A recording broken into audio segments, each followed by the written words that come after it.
Hey guys, tonight we begin with something eerily quiet, hauntingly cold, and absolutely true. The year 1816, when the seasons forgot how to work and summer never showed up. No, seriously. The sun vanished. The snow fell in July. Crops refused to grow. And you, dear listener, are about to live through it. So before you get comfortable, take a moment to like the video and subscribe, but only if you genuinely enjoy what I do here. Let me know in the comments where you're tuning in from and what time it is for you right now. Now dim the lights, maybe turn on a fan for that soft background hum, and let's ease into tonight's journey together. Your eyes flicker open to the dimmest kind of daylight. It's morning technically, but the sky glows with a sickly gray hue. Not stormy, not cloudy, just dulled, lifeless. You sit up wrapped in every blanket you own, though your breath still fogs the air. It's June, or it's supposed to be. Outside your little farmhouse window, you see frost clinging to the grass like it never got the memo that spring already happened. The birds are quiet. A stillness hangs over the trees, broken only by the occasional confused bleat of a goat or the crunch of frozen soil under some unlucky traveler's boots. The sun is up there somewhere, but it looks like someone turned its brightness setting all the way down. There's a weird copper tint to the sky, like an old photograph left too long in vinegar. You stumble outside in your winter boots. Yes, winter. In June. Last night it snowed. Real, actual, proper snow. You scoop some off a barrel and taste it half thinking maybe your mind's playing tricks on you. It's cold. It's real. And it's not supposed to be here. Not now. You're not alone in this. Across North America, reports are pouring in killing frosts in upstate New York, snowdrifts in Vermont, frozen lakes in Pennsylvania. Crops that had dared to sprout are shriveling overnight, nipped by temperatures that plunge below freezing. Farmers are replanting fields 3-4 times only to watch green shoots blacken again by morning. In Europe, things aren't any better. In France, the vineyards are dead. In Germany, starving families are boiling grass. In the Swiss Alps, avalanches bury entire villages triggered by sudden freezes and thaws. In England, people dig up turnips with frozen fingers, while newspaper headlines scream about the year without a summer. And no one knows why. Well, sort of. Historians still argue whether the effect was worsened by poor soil conditions or climate cycles. But we now know the core cause, Mount Tambora. A volcano halfway across the world in Indonesia erupted in April 1815 with such terrifying force that it blew its top clean off, twice as powerful as Krakatoa, even louder than the atomic bomb. The explosion sent billions of tons of ash into the upper atmosphere, where it drifted invisibly around the globe, forming a sun-blocking veil that dimmed the Earth's warmth for over a year. But you here in your frosty garden don't know that yet. All you know is the sun is pale, the days are wrong, and you're wearing 3 coats to milk a cow in June.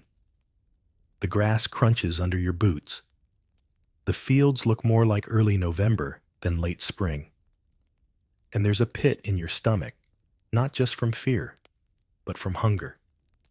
Because with no sun comes no harvest. And with no harvest comes famine. You light a fire in the hearth again. Wood is running low, and so is your patience. You were supposed to be chopping lettuce, not firewood. You cook a grim breakfast, old potatoes, and the last scraps of salted pork. No eggs today. The hens haven't laid in weeks. They're as confused as you are. You consider slaughtering one, but it feels desperate. It feels early. You check the calendar. It's not early. It's late June. Word is spreading fast, though no one can travel very far. Roads are muddy and frozen in strange cycles. In some towns, people say this is the end times. Others blame it on witches, or sins, or Napoleon, who seems to get blamed for most things lately. In religious circles, pastors preach louder. In scientific ones, people start whispering about sunspots and atmospheric mysteries.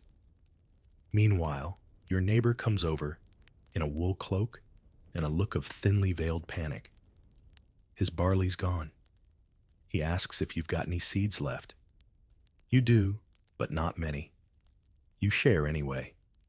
Because if this keeps up, you'll need him. You'll need everyone.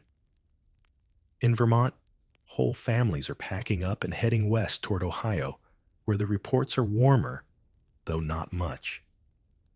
In Canada, villages crowd into churches and burn everything not nailed down just to keep warm. In China, summer rice fails and famine kills thousands. In India, monsoons vanish and cholera spreads in the dry, strange heat. Yes, weirdly, some places get hotter. The weather patterns are broken, shuffled like cards. There's a frost in July in New York, but a baking drought in Bengal. It's as if the earth forgot how to spin right. And still you carry on. Because what else can you do? You dig. You plant again. You sleep under furs and hope the cow survives. You save scraps for soup salt, every leftover, and whisper thanks over each edible root. You hope the sun gets stronger tomorrow. You hope your children don't ask for fruit. You hope next year won't be like this. But you're already beginning to wonder, what if this is the new normal? You wake to the quietest morning yet, and that's not a good sign. There's no rooster crowing, no creak of the neighbor's cart, no hint of birdsong. It's the kind of silence that wraps around your bones, the kind that makes you stop moving, just to be sure you're not imagining it. You step outside, and the air hits your face like a cold slap. It's July. It is very much not July. The world looks like it's been drained of color. Everything is gray-blue. The trees are bare. The fields are dusted in frost. A layer of ice has formed on the water barrel overnight. The clouds hang low and unmoving, like the sky can't be bothered to shift anymore. And the sun. The sun is technically up, yes, but it's not so much shining as sulking behind a curtain of haze. You go to check the garden. You already know what you'll find. The last of your beans dead. The carrots wilted. The cabbage a sorry, frost-bitten mess. You prod it with a stick, mostly out of spite. It squelches and gives up what little dignity it had left. You're trying to laugh. You really are. But the humor in dying vegetables wears thin after the third ruined planting. Back inside, your breath is visible. Again. You keep the shutters closed to trap what little warmth you've managed to build. The fire crackles faintly, chewing through the last decent logs. You were saving those for winter, but the calendar says summer and the weather says surprise frostbite. You tear up an old chair for kindling. Sentimentality is officially canceled. People are starting to whisper strange things. In nearby towns, someone supposedly saw 4 suns at once.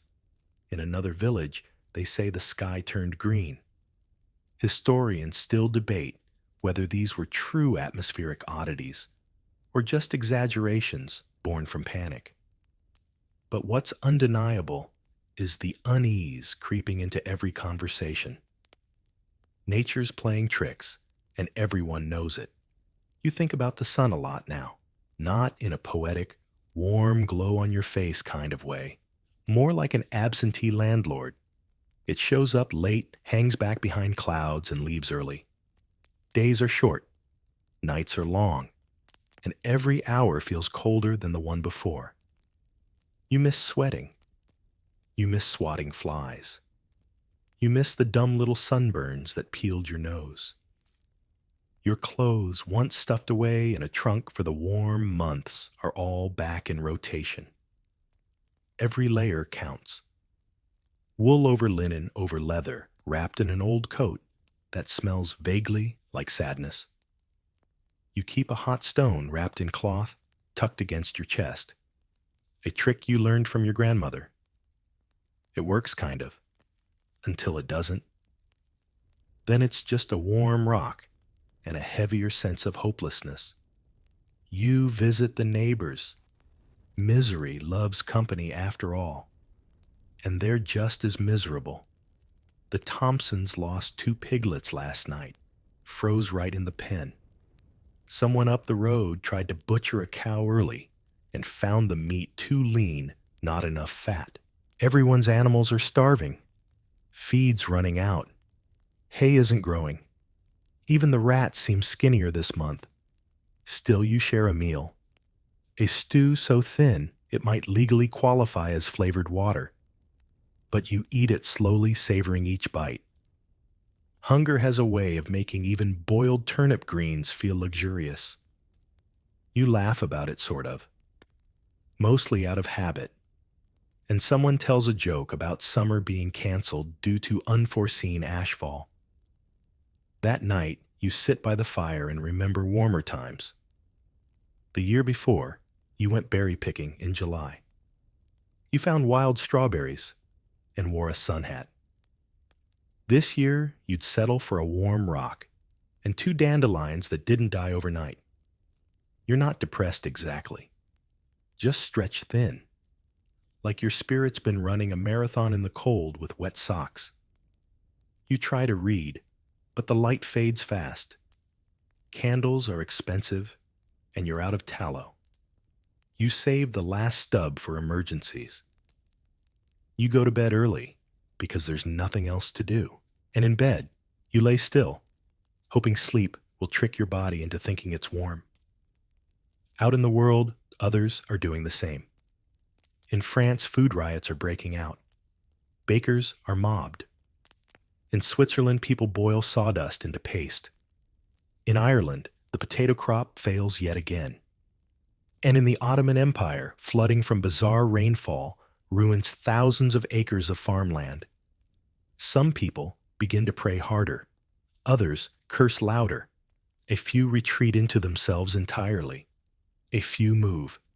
The Great Migration begins quietly at first. Farmers pack up what they can and head west into Ohio, Kentucky, Ontario, chasing rumors of better weather. Most don't make it far. There's no gas station snacks or GPS, just horses' carts, and the hope that walking toward the unknown is safer than waiting in the cold for God to reboot the weather. Meanwhile, up in the stratosphere, a fine curtain of volcanic ash continues to swirl. Invisible, impersonal, and utterly indifferent to the chaos below. You don't know that, of course, but you can feel it in your skin, in your bones, in the way the sun never fully shows its face, and you still carry on. You wake again to silence, and by now, it's not even surprising. The air is too still, the world too quiet. You half expect to hear birds chirping or children yelling, but those sounds have become rare, like forgotten songs from another life.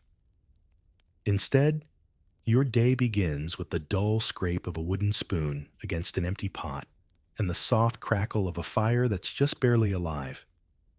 You're down to bark tea and 1 shriveled potato, and it's only July. You step outside and your boots sink into mud. The snow melted, sort of, but it left behind a landscape of soggy despair.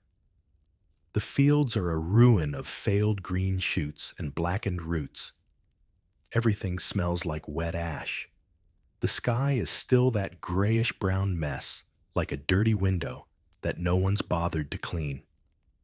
The sun is visible now barely. A dim orange disk hanging in the air, like it's embarrassed to be seen. You walk the perimeter of the farm more out of habit than hope. Your fingers are stiff from cold, your breath visible even at midday. A few chickens scratch uselessly at the ground, pecking at dirt that offers nothing. One looks at you sideways, like it knows how close it's getting to stew duty. You pretend not to notice.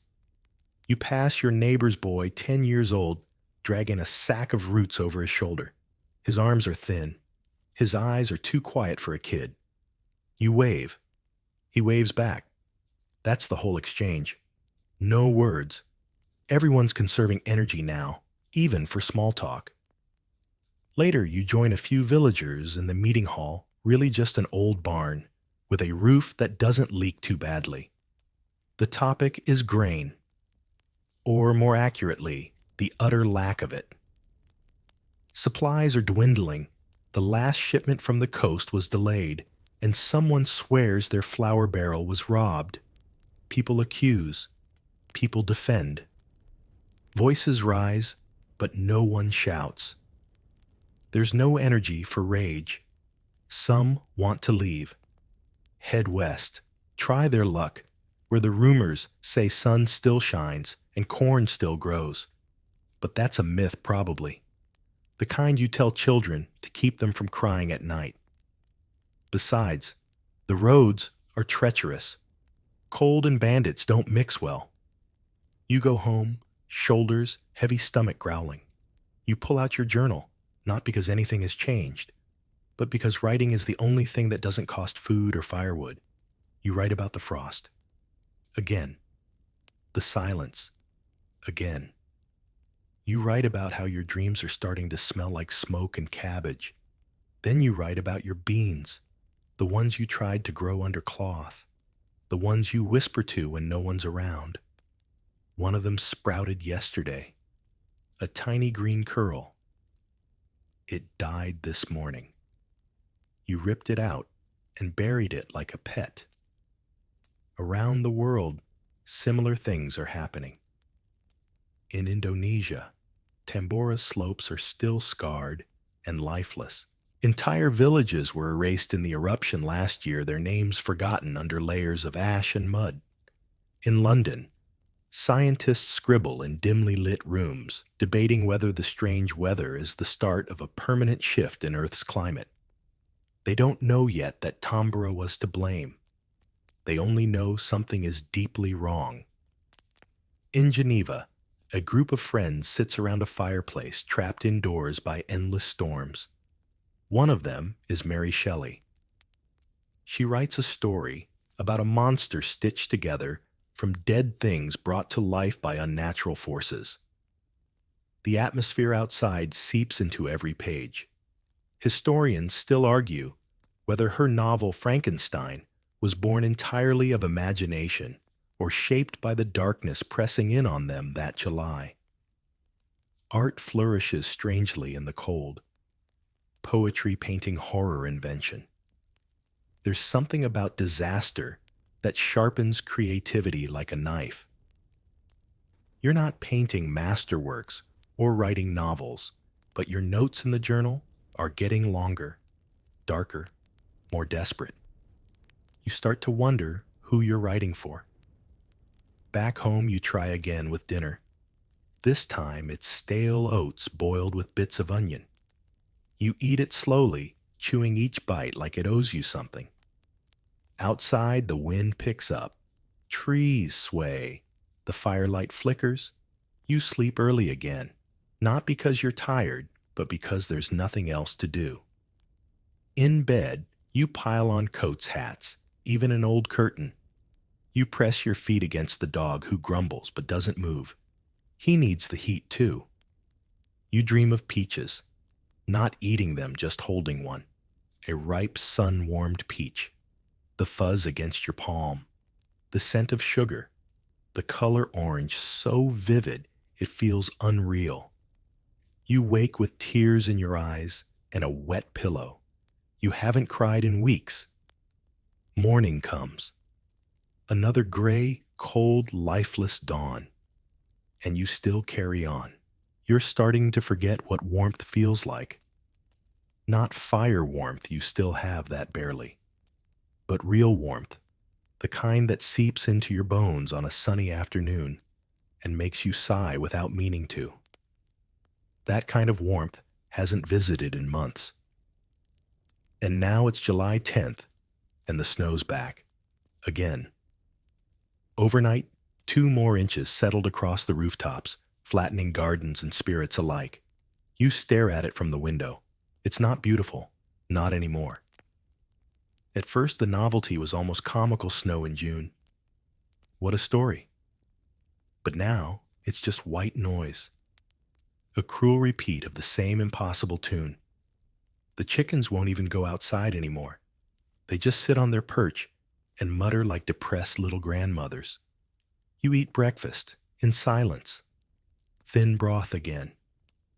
You found a few wild herbs yesterday, sorrel maybe, and they've added a hint of flavor. Like hope but edible. You sip slowly, eyes flicking toward the window where the snow continues to fall in that lazy, uncaring way. No wind. No drama. Just cold flakes drifting down like the sky's trying to erase the earth. Around noon, you venture into town. Everyone's bundled up, huddled like it's midwinter. A few kids try to play throwing snowballs half-heartedly, but there's no laughter. It's survival play. Like even their games have grown tired. The baker is out of bread. He's burning chairs in the oven now. The blacksmith's forge hasn't been lit in 2 weeks. No one can afford to waste coal. The tavern is open technically, but they've started serving winter ale, which is really just boiled rainwater with bitter roots. You drink some anyway. It tastes like defeat, but it's hot. You overhear a man talking about the river. Says it's freezing again. In July. He laughs, but it's the wrong kind of laugh. The kind you make when there's nothing left to do. He says he saw fish stuck under the ice, flapping like trapped ghosts. His friend mutters something about biblical signs. You walk home through slush your boots soaked through. No one says it aloud, but the truth is hanging in the air, the crops are gone. Entire fields lost. There won't be a harvest this year. There might not be one next year either. The soil's confused, the weather's broken, and the seed supply is nearly empty. Even the hardy root vegetables, the turnips, the beets, they're rotting in the ground, tricked into sprouting by one warm afternoon, and then murdered by frost the next morning. Back at the house, you check your cellar. It's almost empty now. A few onions, some dried peas, a jar of pickled cabbage, you're saving for someone's birthday. Though no one's in the mood to celebrate anything these days. You run your hand over the shelves, like they might produce food by sympathy. They don't. You try to write again, but the ink's frozen. Literally. So instead, you sharpen your knife. Not for anything dramatic, just to peel bark. Some of the elders are talking about bark stew again. You thought it was a myth. It's not. Later, you take a walk through the woods. You find tracks. Not deer, not rabbit. Human. Someone else is foraging, or hunting, or fleeing. You don't follow them. There's a new rule now. If someone's still out there, let them be. In the village square, someone's put up a sign, seeking trade. 1 goat for 50 pounds of grain. Or a miracle. You laugh at that last line. A real one this time. It feels sharp and strange, like a sneeze of emotion you didn't expect. Night falls fast. You light the fire with scraps of an old stool and a broken fence post. The heat barely reaches your toes. You sit close anyway. The dog sighs beside you, curled up tight. You wish you had more to feed him. Outside, the snow has stopped, but the clouds are thicker than ever. The moon's just a smudge behind a curtain of ash and ice. Somewhere out there, in places you've only read about, people are building snowmen in July. Not because it's fun, but because it's the only thing left that makes sense. In other places like China or Bengal, floods and droughts swap places every few days, and people pray to gods they barely remember for rice and clean water. Historians will one day call this a global catastrophe. But for you right now, it's just life. Cold, shrinking, and strange, but still life. You put another log on the fire. You wrap the dog in a blanket. You sip bark tea and imagine sunlight not as memory, but as prophecy. And you still carry on. The snow may have stopped, but the frost isn't going anywhere. You wake to ice blooming on the inside of the window pane, delicate patterns crawling across the glass like nature's own graffiti. It's August. Your breath still fogs in the air. You pull the blanket tighter and wonder for the 100th time how summer became a rumor. The dog is already awake, nose buried under his tail. Smart move. You join him near the fire, coaxing yesterday's embers back to life. You're out of decent wood now. What you have left are scraps, broken, tool handles, furniture legs, a warped door frame you tore from the shed. You burn it all without hesitation. The line between sentiment and fuel has been permanently erased. You dress in layers wool linen and leather patched together, like a quilt made by someone with no patience and fewer resources. Even your hat has a hole in it now. The wind finds it every time. You mutter curses at the sky, though it doesn't seem to be listening anymore. The walk into town is treacherous. Mud slush and hidden ice make each step a gamble. You pass a man digging up roots, bare-handed. He doesn't stop to speak. Nobody does these days. Words use energy, and energy is food, and food is almost gone. There's a sort of silent agreement now. Acknowledge each other, but don't expect kindness. Everyone's starving. Everyone's afraid. At the market, what's left isn't even food. It's potential food. A few baskets of sour berries, some dried thistles, salted weeds. A woman is selling boiled leather strips she calls travel jerky. You buy one. It tastes like regret and shoe polish, but it fills your stomach just enough to keep your legs moving. You hear about another village upriver, completely abandoned. They ran out of food in July and just left. No one knows where they went, or if they made it. No one asks. The thought of going after them seems ludicrous. Where would you even begin? Besides, there's nothing to find but empty homes and stories whispered through frozen doors. Back home, you find a surprise. A single egg. One of the hens must have been feeling brave. It's small, cold, and slightly cracked, but it's perfect. You hold it like treasure, which it is. You wrap it in cloth and hide it deep in the pantry, saving it for a real emergency. Not just hunger, real emergency. Like hope is hemorrhaging, and only protein can save it. You sit down to a dinner of boiled bark, boiled roots, and a spoonful of vinegar from the last barrel. It stings your mouth. You pretend it's a condiment. That night the fire burns low again. You keep your feet close and your fears closer. You remember stories your grandfather told about blizzards, lean harvests, wolves in the woods. But none of those stories ever included frost in August or dead crops in 4 countries.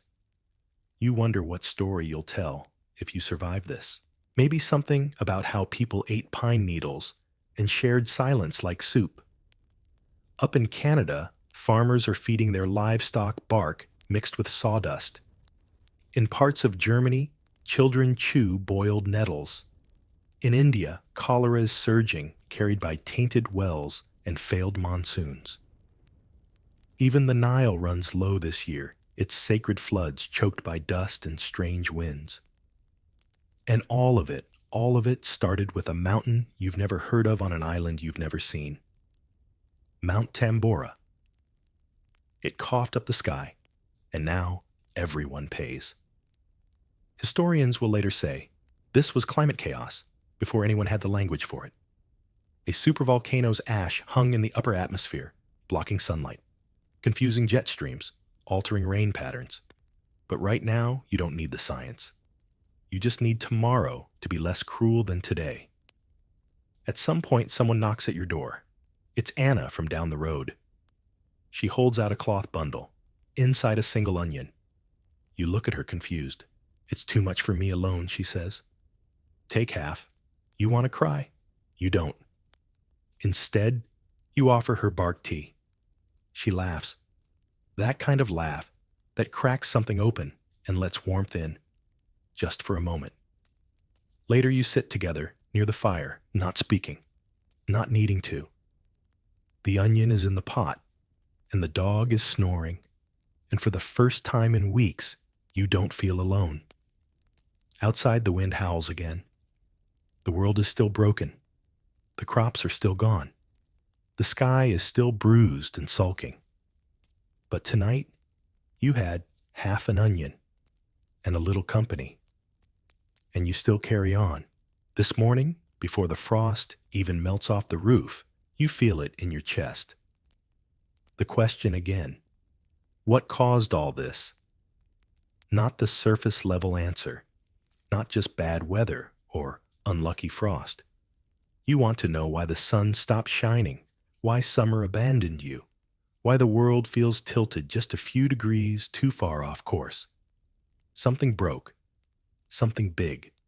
Historians, those lucky souls with fireplaces and hindsight, will eventually pin it down to one monstrous event.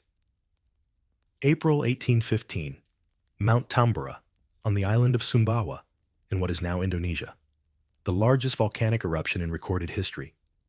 Yes, bigger than Krakatoa, bigger than Vesuvius.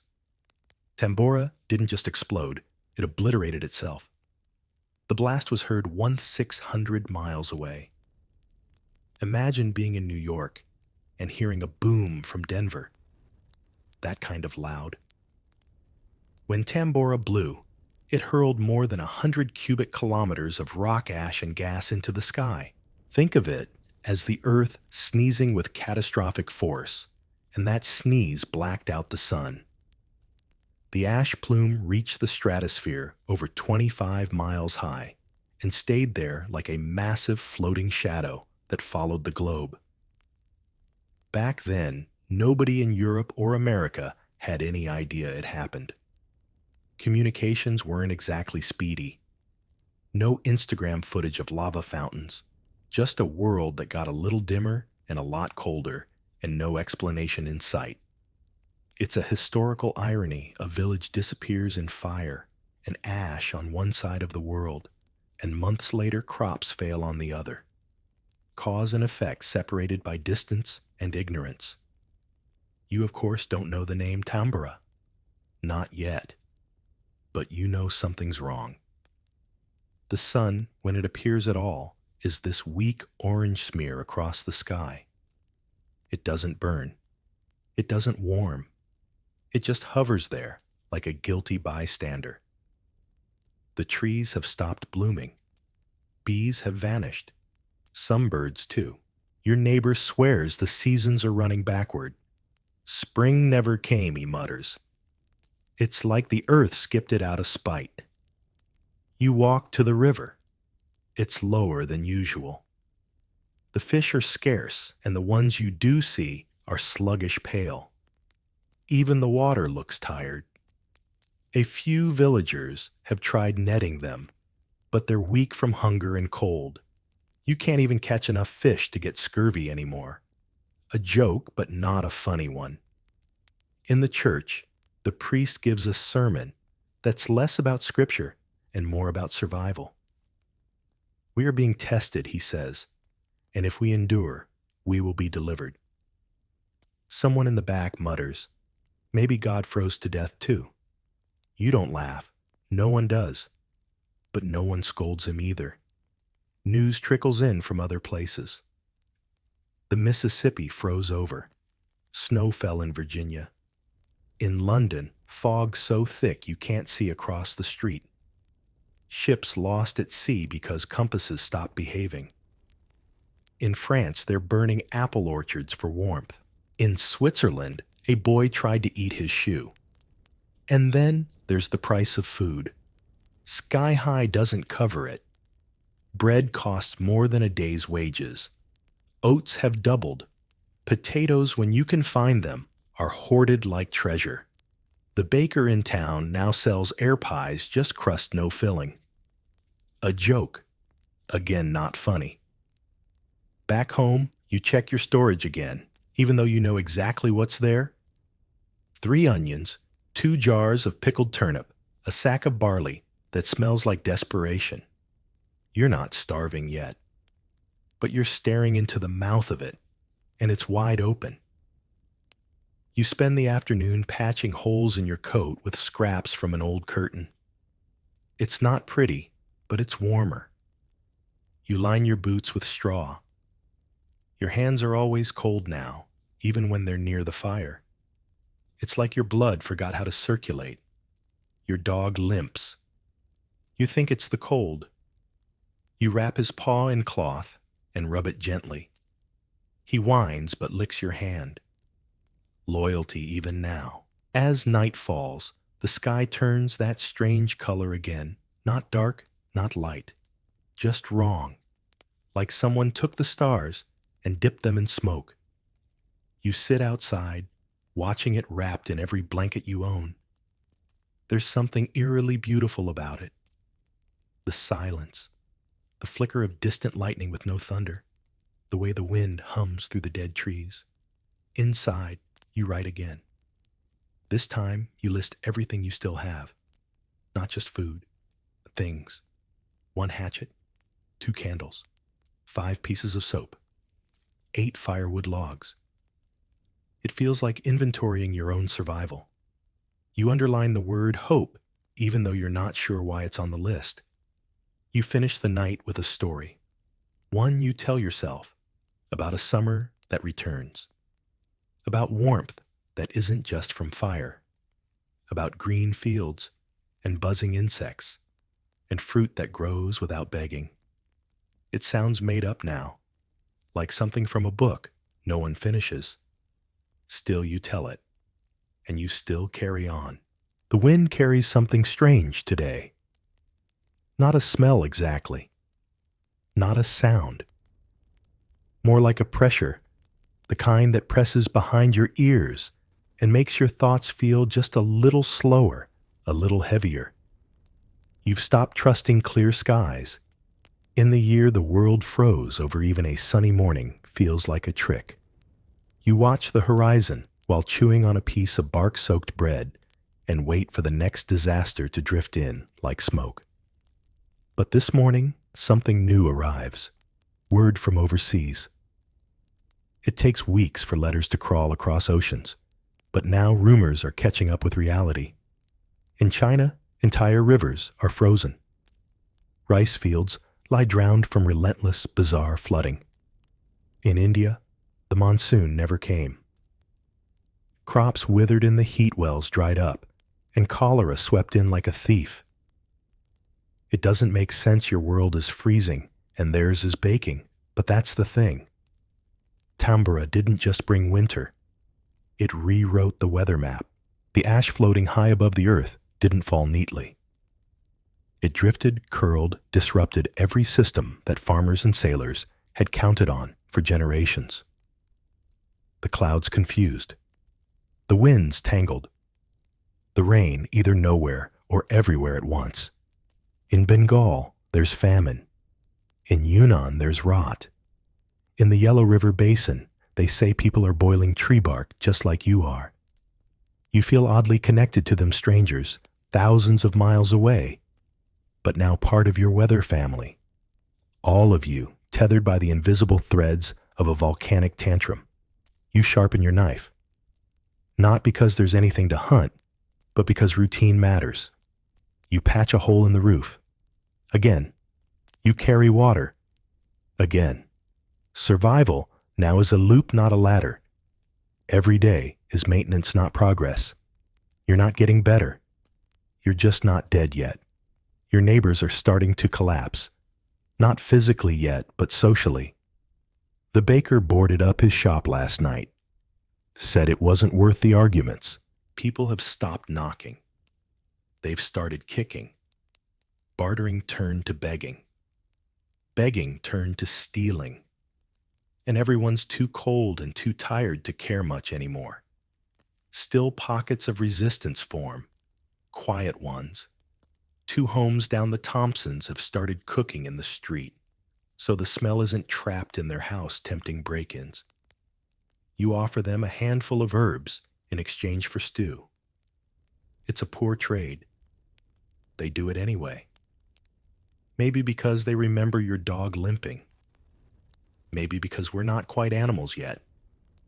Word spreads about strange diets, boiled hay, roasted cattails, mice, leather belts softened and sliced. People get inventive when they're hungry and have no shame left. One man claims to have caught a squirrel. You doubt him, but admire the optimism. Disease creeps in next. You see it first in the eyes, sunken glassy. Then the cough. Then the fever. It's not plague. It's not war. It's just what happens when cold and hunger kiss each other for too long. In Europe, they're calling it typhus. In Ireland, famine fever. In your village, no one names it. Naming makes it real. Instead, they light candles and double their scarves. The church bells ring more often now, but not for service, for burials. The graves are shallow. The ground is too hard. And there's not enough energy for eulogies. One by one, people disappear. Some to illness, some to migration, some just vanish. Walk into the woods and don't come back. Maybe hoping to find a better patch of earth. Maybe just done trying. You wake in the night to a sound footsteps maybe. Or hooves. You don't check. You just listen. It passes. Silence returns. The fire has gone out. You don't have the will to relight it.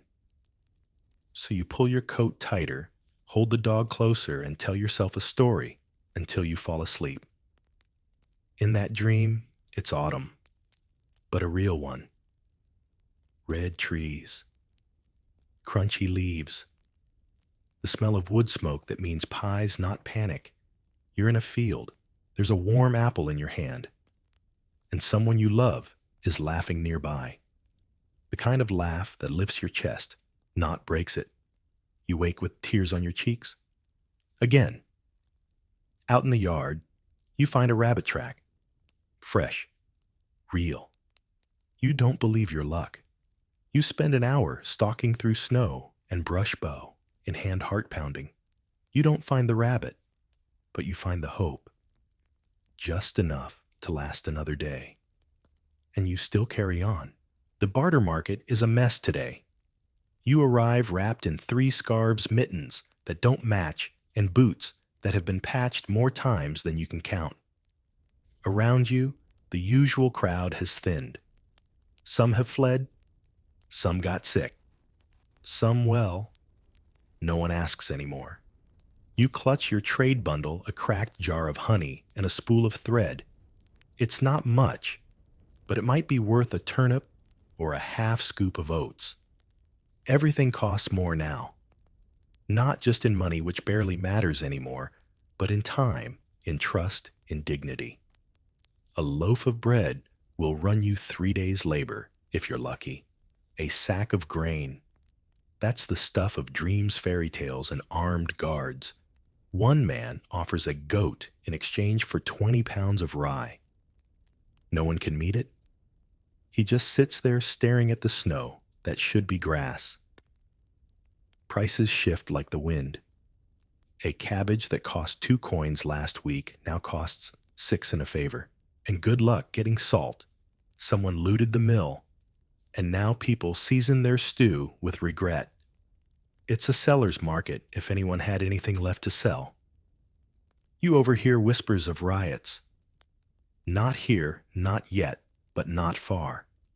In southern France, angry crowds stormed a grain cart and scattered flour like snow. In Vienna, a baker was beaten half to death for hiding a secret stash of rye. In parts of Germany, whole towns blockade their own markets, refusing outsiders in. The fear isn't just hunger anymore. It's theft. It's betrayal. Still, a few people try to be decent. You see Anna again. She's traded 2 eggs for dried peas. She waves you over and slips you one. You offer her your jar of honey in return. She takes it smiling, but shakes her head. Keep the thread, she says. You'll need it more than I will. Back home, you start to unravel an old quilt. The lining makes good insulation for your boots. You boil the cotton scraps into a gluey mush. You've heard it can stop hunger pains. It doesn't. It just gives them a new flavor. The wind tonight smells like chimney smoke and desperation. You spot 2 figures moving through the woods, probably foragers, maybe thieves. You let them be. Everyone's on their own quest now, and no one wants to play sheriff in a starving town. You go through your things again. 1 spoon, 1 knife, 1 bowl, 5 sticks of firewood, half an egg saved from breakfast. You ration it for the dog. He's getting thinner. You both are. And yet even here, people adapt. A group of villagers has started sharing fire pits. Big ones dug into the ground with makeshift benches around the edge. It's not warm exactly, but it's better than sitting alone. Stories are told. Mostly dark, but laced with laughter. Someone brings a fiddle. The strings are out of tune, but no one cares. You close your eyes and let the off-key melody carry you for a few moments. That night, lightning flashes across the sky without a drop of rain. It glows purple, silent and eerie. The air smells of ozone and something sour. The dog growls once, then whines. You don't know what it means, but you don't like it. The next morning, a dusting of ash coats your doorstep. Not snow, ash. Carried on the wind, from a distant fire, or maybe just the sky itself giving up. You brush it off, numb to surprise. You've seen enough weird weather for 10 lifetimes, and yet you trade again. You walk back to the market. You scavenge herbs. You write in your journal. You sow another patch. You boil more bark. You sip more air. And you still carry on. By now, even the animals are giving up. The chickens barely peck. The goats shiver more than they bleat. You haven't seen a single deer track in days. And the traps you set in the woods return empty, as though the forest itself is holding its breath. Whatever food chain existed before the year, the world froze over. It's now just a memory shared among crows. This morning, the cow won't stand. You try everything: warm rags, gentle prodding, even whispered promises you have no way of keeping. She groans, eyes dull ribs, pressing through her hide like tree branches in winter. You fetch water, carry it by hand, soaked and freezing from the well. She takes 2 sips. You wrap her in everything you can spare, including the blanket from your own bed. You're both sleeping in the kitchen tonight anyway. There's no use pretending anymore the livestock are dying. In your village, they're going fast. Chickens first, then goats, now cows. Starvation, cold infections. You hear that a farmer downriver tried feeding his ox mashed straw mixed with bone meal. It worked for 3 days. Then the animal keeled over mid-plow and split the harness. The woods offer nothing now. Berries are long gone, and the roots are frozen solid. Even the squirrels are ghosts. The only thing thriving is silence, and it's growing bolder. Some try to preserve what little remains. Smokehouses run night and day, their chimneys sending curling signals into the cold air. But there's so little left to smoke. One woman tries to dry fish by hanging it over her stove. Another experiments with burying eggs in ash and salt. You're not sure either effort will succeed, but you admire the energy. You spend the afternoon mending the chicken coop. Not because there are any chickens left inside, but because the structure gives you something to do. Hammer, nail, stitch, repeat. Motion becomes its own reward. Thought not so much. You remember a story your grandfather told about his father's father feeding his family on nothing but acorns and moss for a week during a brutal winter. You used to laugh at that. Now you wonder if moss soup might actually be worth trying. The evening brings a new sound, not wind, not cracking ice, but something heavier. Hoofbeats, slow, deliberate. You step outside and see a lone rider moving through the village. His coat is threadbare, his horse gaunt. He carries a sack slung low and guarded like treasure. Everyone watches from windows. No one greets him. Not at first. Then someone brave, Mr. Hemsley, approaches. They speak in whispers. After a minute, the rider reaches into the sack and pulls out a loaf of dark bread. Just one. He breaks it in half and hands it over. It's a miracle. A curse. A threat. No one's sure which. By dusk, the rider is gone. He leaves behind rumors and a slice of bread. Some say he's a messenger from the coast, bringing word of relief shipments. Others swear he's a thief, trading stolen church grain for secrets. You don't care. All you saw was food. Inside, the cow breathes shallow and slow. The dog curls against her flank for warmth. You take a clean cloth and gently wipe frost from her nose. She doesn't react, but she's still alive. And that counts for something. The next morning, she's up. Wobbly, yes. Barely standing, yes. But up. You press your face to her side and weep, not from joy, not even from relief, but from the sheer absurdity of it. A cow standing in August shouldn't feel like a miracle. And yet, here you are overwhelmed by 4 legs and a beating heart. Later that day, you get a visitor. Anna, again. She brings news a storm is coming. Not snow this time, but ice. Sleet. Possibly hail. You both look at the sky where a gray mass is thickening like dough left to rise too long. You exchange what food you can: half a turnip, a slice of bark, bread 3 wilted sprigs of thyme, and part without a word. As night falls, the first drops hit the roof. Hard, cold, metallic. You place pots under the leaks and reinforce the windows with planks.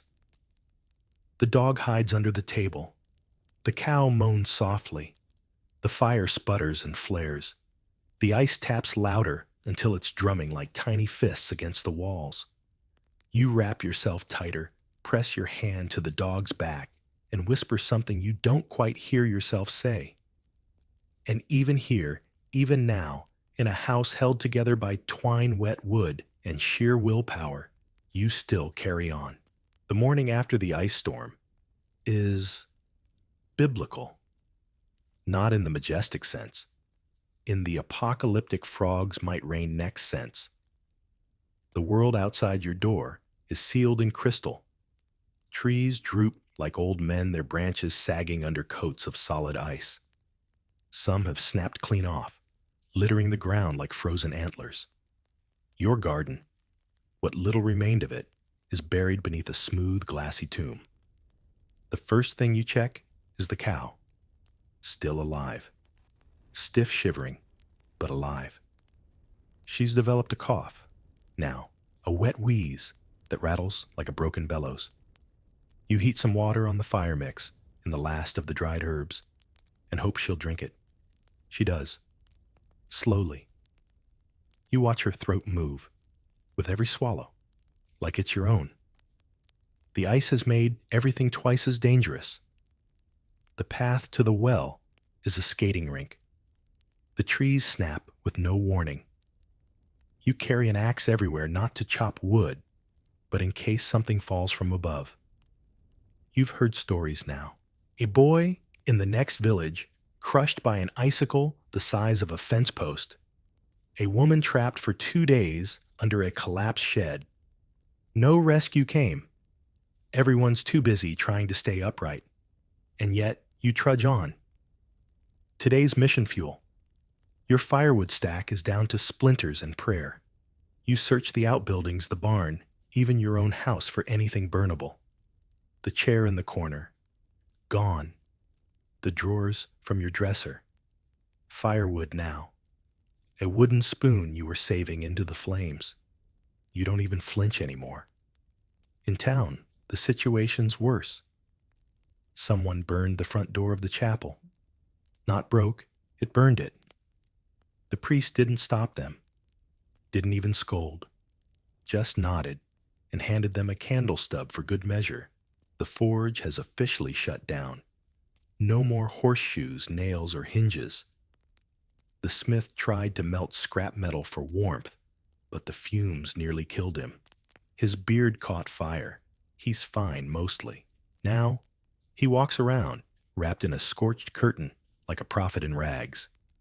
You barter for kindling twigs, bits of old fence, anything dry. You're offering a single clove of garlic and a strip of cured hide. It's a hard sell.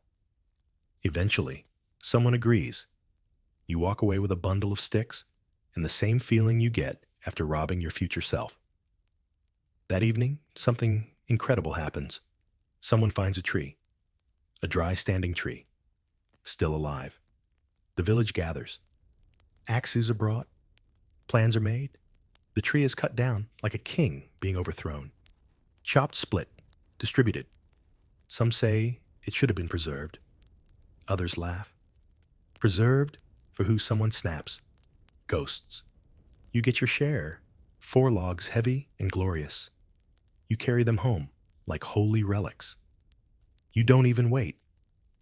One goes straight into the hearth. The fire roars, actually roars for the first time in weeks. You sit so close, your eyebrows curl. You smile without meaning to. Outside, the ice remains. The roof creaks ominously. A pane of glass gives up with a crack, leaving a cold hole that you patch with rags. You're past the point of aesthetics. Function over form, always. You hear singing. Faint, but real. You crack the door and lean out. Down the road, 3 children are walking arm in arm, humming something old and tuneless. Maybe a lullaby, maybe a hymn. Their boots crunch on the ice. Their breath hangs like ghosts behind them. They wave. You wave back. It shouldn't be comforting, but it is. Somehow even now they're singing. That night, you fall asleep, with the fire still glowing, and that song echoing in your ears. It doesn't matter what the words were. The sound is enough. You dream of spring. Not full bloom, just the first green shoot pushing through soil. The feel of soft dirt. The warmth of a breeze that doesn't cut. In your dream, you lean down, touch the sprout, and it pulses under your fingers like a heartbeat. You wake cold but smiling. The cow is still breathing. The dog stirs beside you. The fire has burned low, but not out. There's frost on the walls, but not on your hope. And yes, somehow, incredibly, you still carry on. You don't mark time by the calendar anymore. The pages stopped mattering somewhere between the 4th snowfall in June and the night the river froze mid-current. Now you count days by the woodpile, how many logs remain, and by the gut, how many pangs it takes to fall asleep. Today is a 4-pang day. You wake to the sound of water dripping. At first it feels like a miracle melting ice a-thaw you dare to hope. But no. The roof's leaking again. And what's dripping is the ghost of a sleet storm that passed through in the night, seeping through the patched ceiling like the world weeping onto your floor. You mop it up with your last clean shirt. The cow has stopped coughing. She's not better, not exactly, but her eyes seem clearer. You whisper to her as you wrap a warm rag around her neck. You don't know why she matters so much, maybe because she hasn't given up yet. Maybe because she's the only other creature you've looked in the eye this week without seeing fear. The dog is losing weight fast. His ribs show when he stretches. You split your bark soup with him again. He licks the bowl gratefully, eyes full of that particular kind of loyalty only dogs and fools seem to possess. Outside, the village is oddly busy. Word has spread a merchant is coming. A real one, with wheels and goods, and the sort of things people haven't seen in months. No one knows where he's from. No one knows if it's even true. But still, they gather. Hope does strange things to people. You go too, wrapped like a scarecrow. You bring your last real treasure, an iron cooking pot. It's dented but intact, heavy in your arms, trade-worthy, maybe even enough to buy bread if there's any to be bought. At the crossroads, a crowd has formed. Eyes squinting at the horizon, children on shoulders, dogs barking. And then at last, the sound of wheels crunching over frost. A cart crests the hill, piled high with sacks and barrels, pulled by two tired mules and followed by a man in a patched blue coat. He looks like disappointment, but he smiles. And in his cart, salt, grain, soap, thread, even a few carrots shriveled but orange, which might as well be gold. The villagers surge forward, but there's no violence, just breathless urgency. He sets his prices not cheap, but not cruel, and begins to trade. You offer the pot. He eyes it, weighs, it nods. You walk away with half a loaf, a hunk of salted pork, and a scrap of cloth. More than you dared hope, less than you wanted. You tuck the food deep into your coat, like a secret. Anna trades a pair of boots for 2 onions and a candle. She's smiling for the first time in days. A child nearby unwraps a piece of dried apple and weeps. You look away, pretending not to see. Back home, you light the candle, just for a moment, just to remember what light used to feel like. The pork you ration into 3 meals, the bread you divide, wrap hide. You think about making a sandwich and almost laugh yourself into tears. Later, you write it all down. The merchant, the candle, the apple, the weeping. You don't know who'll read it, maybe no one, but it feels important, like proof that something happened, that you're still here. That night you dream of markets, real ones, busy, noisy, filled with smells and color, baskets of apples, wheels of cheese, someone shouting about plums. You reach for one and wake with your hand outstretched and empty. The cow shifts in her stall. The fire is still warm. The storm has passed. The merchant is gone, cart vanishing into the gray like a ghost. But you have food. You have warmth. You have another day. And you still carry on. Today, the sun almost looks real. It rises behind a veil of gauzy ash and dirty clouds. But for a few golden minutes it casts light you can actually feel on your face. You stand in the doorway, eyes closed, and pretend you're somewhere else, anywhere else. The warmth doesn't last, but you file the moment away like a precious gem. That's the thing about hope. It doesn't need to be big. Just warm enough to hold in your palm. With the ice beginning to recede, the village shifts into motion. You can hear tools again, axes, hammers, saws, repairs rebuilding. Not because the world's gotten better, but because you can finally move your fingers without them going numb. Today, you have a mission: clean out the barn. The old hay is moldy and useless. The tools are rusting in place. It's one of those tasks that's both mindless and oddly intimate. Every pitchfork handle you touch, every creaking board you inspect, these were all normal once. Now they feel like artifacts from a warmer, easier world. In the back corner, you find something amazing, a hidden bundle of turnips. 3 of them, small, bruised, but intact. You drop to your knees and laugh a dry cracking sound that bounces off the barn walls like applause. They must have rolled behind a crate during the last harvest. Forgotten, overlooked. Now they're salvation in root form. You bring them into the house like trophies, wash them with reverence, and set them aside. Tonight, there will be stew. Real stew, with salt and a shred of pork and those perfect ugly little turnips. It feels like a feast. The cow moos softly. You check her, still skinny, but she's moving better. Her eyes follow you now. And the dog. He actually wagged his tail this morning. Just once. But it happened. Later, Anna stops by.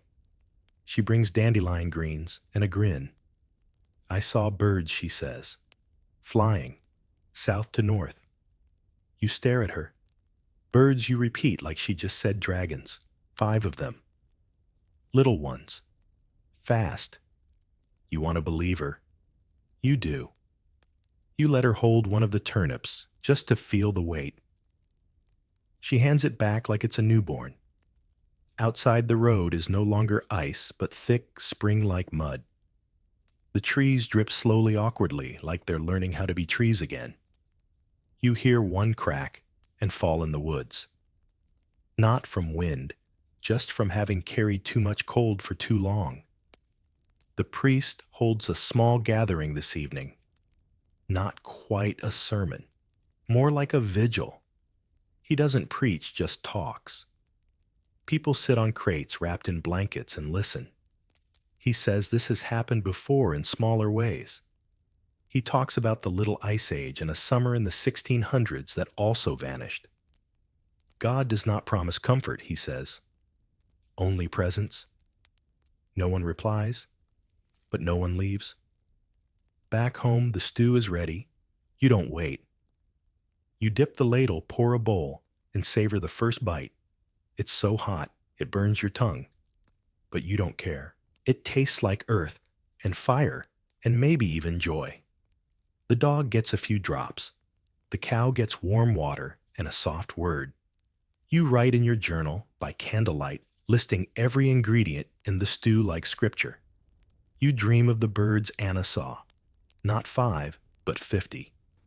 A whole sky of them, swooping and dancing feathers, flashing against a blue sky. They land on your roof. They sing. And when you wake, you think just for a second that you hear wings. But it's only the wind. Still, you carry on. You hear the first insect today. It's not much, just a faint buzz in the corner of your ear, like a memory you can't place. You stop mid-step and listen. There it is again, a lazy whine close to the ground. You don't see it, but that doesn't matter. You smile, because insects mean life. Life that isn't just surviving.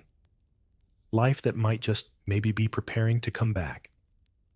The sun breaks through again this afternoon, longer this time. A weak, patchy warmth spills across the ground like someone turned up the brightness dial on the world. Mud steams, icicles drip.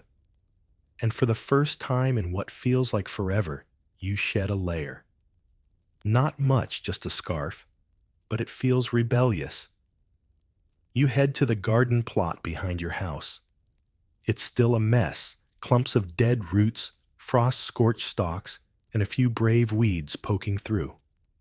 But it's yours. You kneel down and start clearing space. One handful of wet soil at a time. Each clump is heavy, cold, stubborn. But it turns, and that's enough. Someone stops by. A stranger, barely older than you, with sunburned cheeks and cracked hands. She's come from the next village over. Says they're rebuilding too. Says they have beets. You offer a trade, a scrap of linen for a handful of seeds. She accepts. The bag she hands you is rough cloth tied with string. Inside, tiny brown specks. Nothing more than potential. But it's the most precious thing you've touched all season. You plant 3 rows before your fingers go numb. You hum while you work something you haven't done in weeks. The dirt under your nails feels like victory, or at least the start of one. In town, the mood has shifted slightly. Less hunched shoulders, more eye contact. People walk slower now, not because they're tired, but because the air isn't trying to kill them. You see a child laughing. Just once over a spilled bucket of water. You don't even care why. You just stand there soaking in the sound like sunlight. The blacksmith is working again, not on tools on music. He's carved a flute from scrap wood. He plays a slow, clumsy tune that floats across the square and sticks in your brain like gum. No one asks him to stop. Anna passes by with a basket on her hip. Inside, wild greens, a broken comb, a boot sole. She waves. You wave back. This is what communication looks like now. Silent exchanges, eyebrows and smiles and the occasional raised thumb. Whole stories told without words. The cow is doing better. Still thin, still limping, but she's chewing more. You catch her flicking her tail today for the first time in months. Even the dog looks surprised. You're cautious with the firewood. The nights are still cold, but the days are stretching. You find yourself sitting outside, in the evening light, wrapped in a blanket, breathing air that doesn't hurt. Later, you return to your journal. This time, you don't write about hunger or ash. You write about planting, about the bug, about the song, about the seeds. You describe the stranger's smile when you offered her a turnip and how her fingers trembled just slightly when she tied the seed pouch shut. And for the first time, since the snow began, you find yourself writing a question. What if we make it?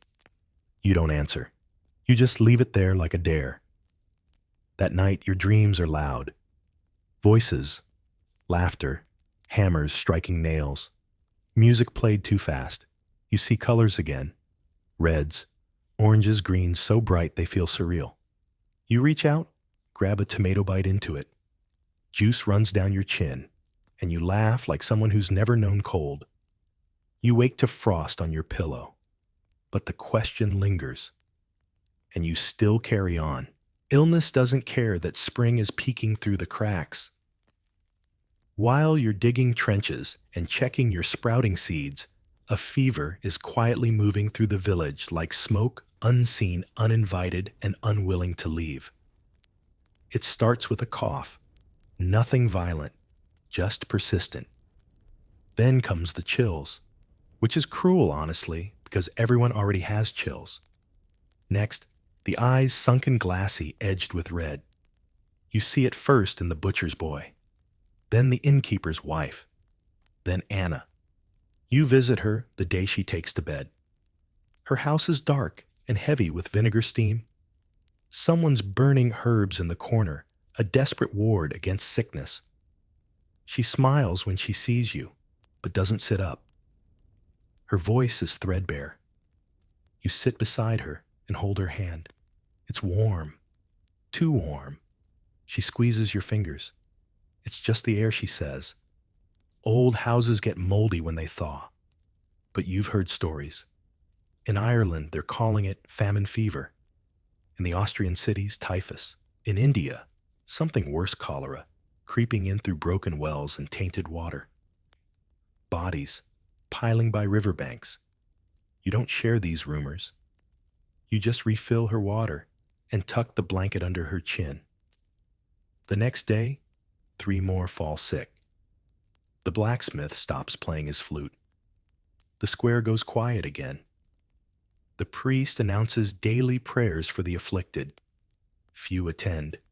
Everyone's afraid of breathing too much near anyone else. Doors are closed, windows shuttered.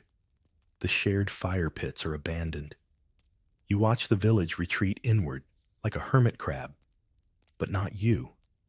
Not yet. You keep planting. You boil every drop of water.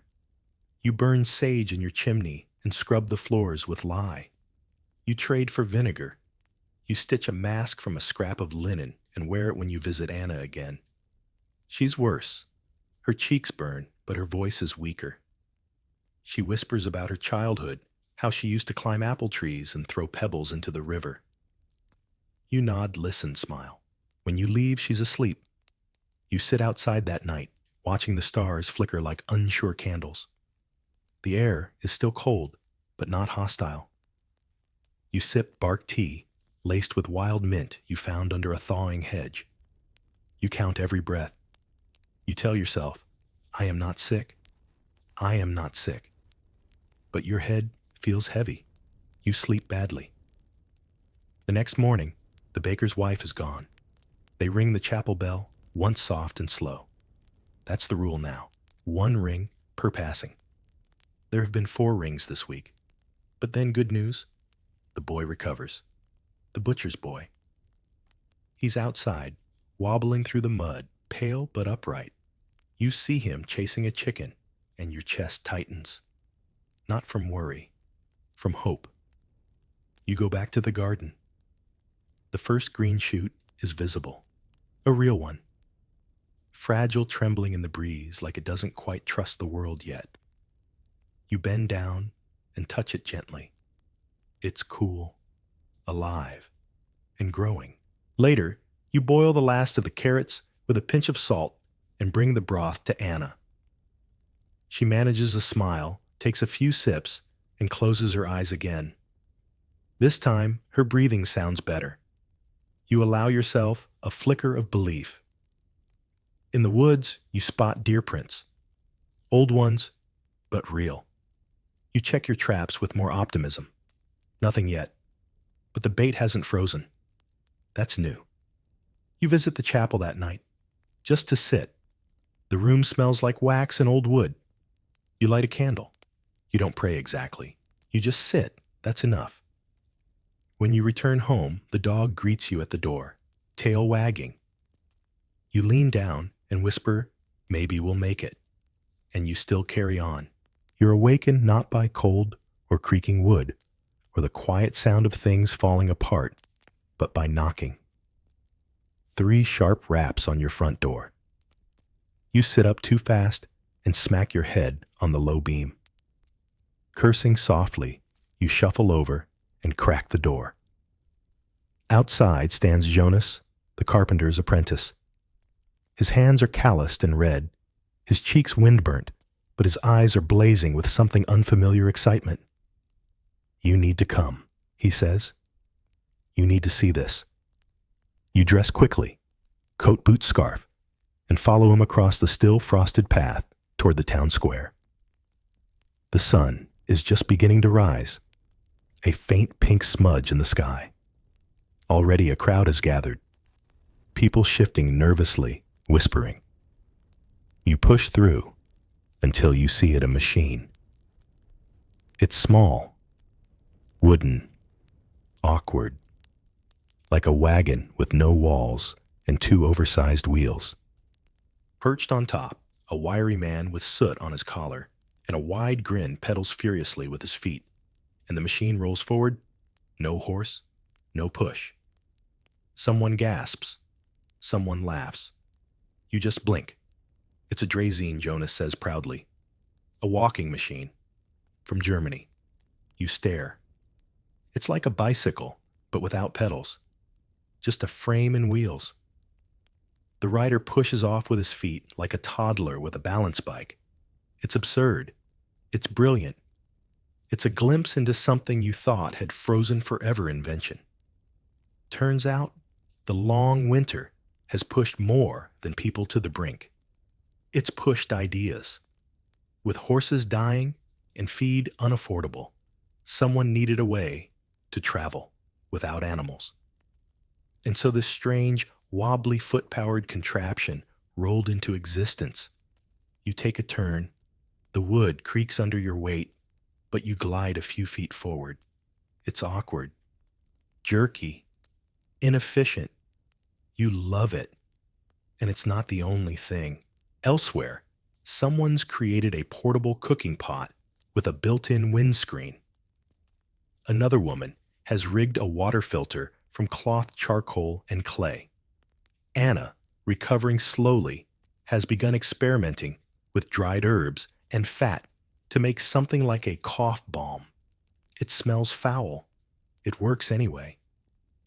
Innovation like fungus thrives in decay. People are adapting in small, beautiful, desperate ways. Someone's drawing plans for a shared greenhouse, using mirrors to amplify what little light filters through the ash haze skies. The smith is forging compact tools, multifunctional like a spoon-knife hammer hybrid. A traveling tinker sets up shop in the square, fixing broken pans and selling tiny jars of pickled weeds. Necessity, they say, is the mother of invention. In that case, 1816 might be the mother of the modern world. You contribute too. With Anna's help, you build a box to dry herbs using sunlight and dark stones. You carve new planting labels from firewood scraps. You even start a second journal just for ideas. Not stories, not fears. Just things that might work. Things that might help. The mood in the village begins to lift just slightly. It's not joy. It's not even confidence. But it's movement. The days are growing longer. The fires burn slower. You no longer measure time by pain. That night, you bring out the draisine again and try riding it down a small hill. You crash into a snowbank and laugh so hard, you pull a muscle. The dog barks, and for once it sounds playful. Later you visit Anna. Her fever has broken. Her voice is stronger. She's propped up with blankets tinkering with dried mint and lard. I think if I add birch bark, she says it might smell slightly less like wet goat. You nod solemnly. Always a goal. She smiles. You should patent the turnip stew. You raise an eyebrow. It's 2 turnips and a lie. That's branding.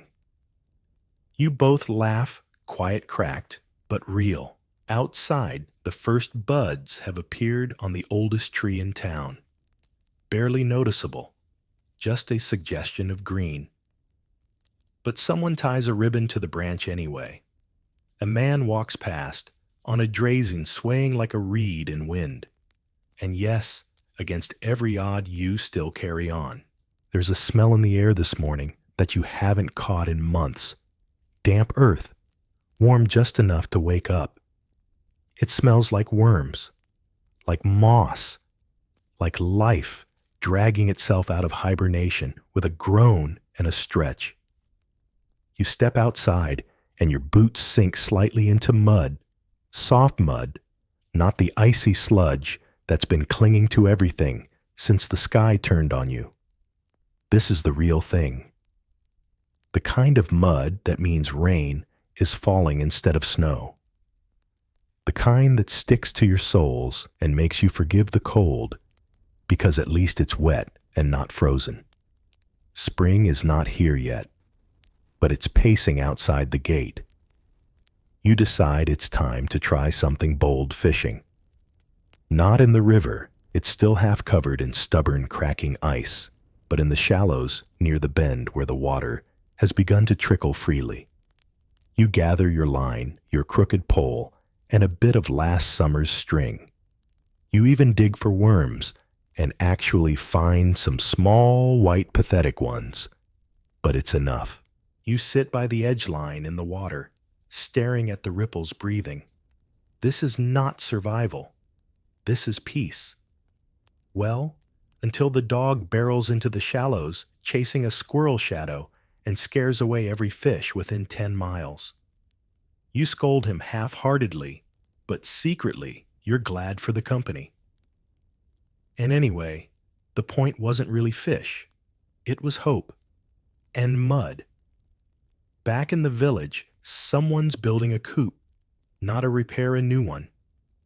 You stop and watch as they hammer planks together with a kind of stubborn joy, like they're daring the weather to misbehave again.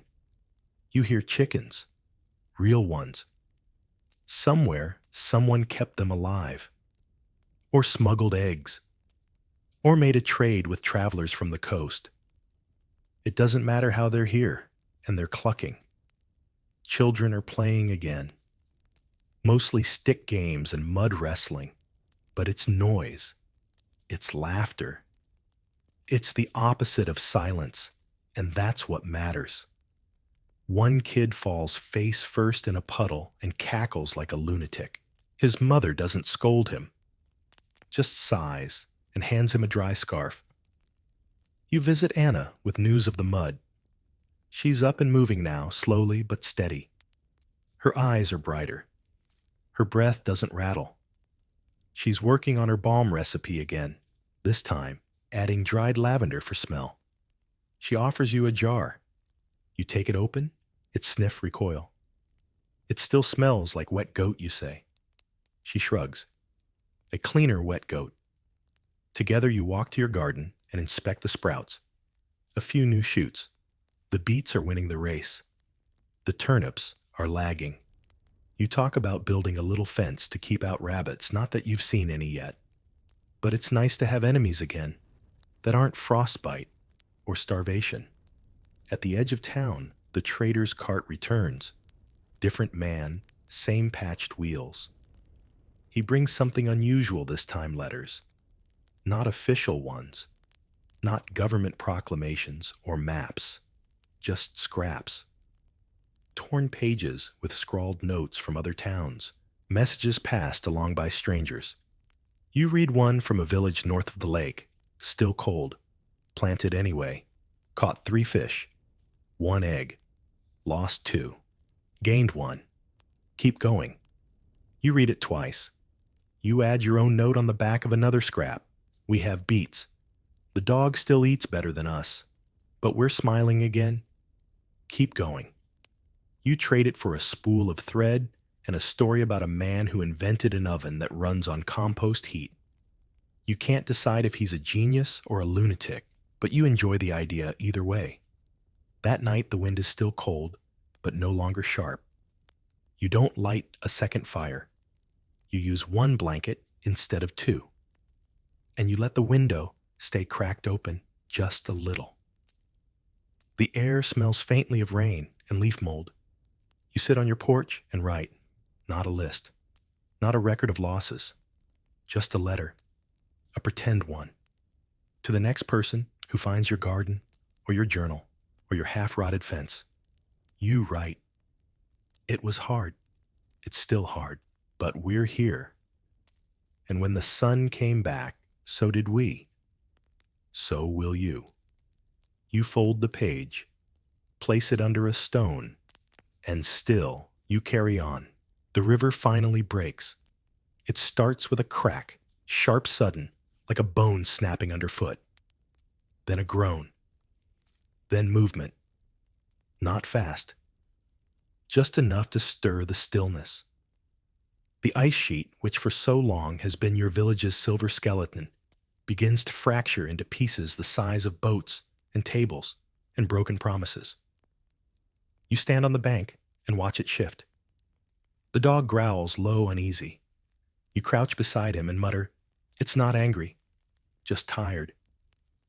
Chunks drift downstream, bumping against one another like slow-motion bumper cars. You think of how long that water's been trapped, frozen in place. Now it moves with the hesitant rhythm of someone relearning how to dance. You fill your canteen with water, straight from the edge. It's cleaner than melted snow. Cold, yes, but clear. You let the dog drink first. He laps at it like it's holy. Word spreads fast. The ice is breaking. By midday, half the town has wandered to the banks just to look. Some cheer. Some cry. Some toss coins into the moving water, little offerings to whatever god is in charge of thawing. The priest blesses the river. The blacksmith throws in a rusty horseshoe for luck. The baker tosses a piece of stale bread, probably more ceremony than generosity. You just watch. Anna joins you wrapped in two scarves and holding a satchel. She's brought seeds again. She's talking about a second garden bed, maybe for herbs. You nod. She asks if you've seen any bees yet. You haven't, but you lie and say you saw one yesterday. That afternoon, you repair the rain barrel. It cracked over the winter, but a little pitch and rope will hold it. You place it under the eaves and wait for the next drizzle. Catching water from the sky feels like winning the lottery. You take stock again, old habit. Firewood low. Food thin, but manageable. Health good. Hope returning. In the woods, you hear birds. Not the single uncertain chirps of early spring, but a song. 3 notes repeating. Then another bird joins. Then a third. The air hums with life again. Your chest feels too small to contain the sound. That evening, you try your hand at bread. Not good bread, but flour, water, salt, a bit of old yeast scraped from a jar you forgot you had. You let it rise by the fire. It barely does. Still, you bake it anyway. The crust comes out blackened, the inside gummy, but it smells like memory. You and Anna split it under the stars. You both pretend it's delicious. She tells you that someone saw a deer yesterday, a real one.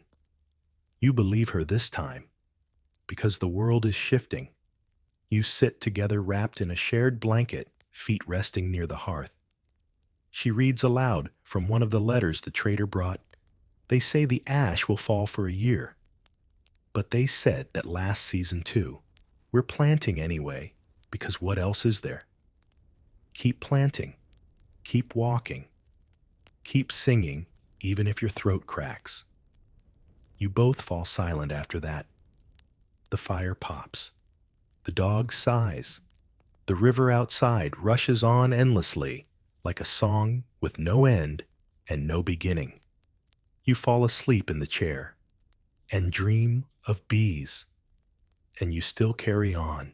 You're startled awake by thunder. Not distant grumbling, real thunder. A deep, belly-shaking boom that rattles the shutters and sends the dog skittering under the table. You scramble to the window, heart leaping, thoughts scattered. And then you see it rain. Real honest-to-goodness can't see 5 feet ahead rain. It's not snow, not sleet, not ash, just rain. The sky has turned a bruised purple, and fat drops are hammering the ground like they're trying to make up for months of absence. You step outside into it without even thinking. Cold, yes. Soaked in seconds, yes. But you laugh anyway, mouth open, catching drops on your tongue like you're 10 years old again. Anna appears beside you, barefoot hair, dripping. She raises her arms and spins once, then twice. You both look ridiculous. You don't care. The whole village smells like wet dirt and resurrection. Children splash in puddles. Chickens squawk and flutter. Someone slips in the mud and is helped up grinning like a fool. You spot the priest standing in the chapel doorway.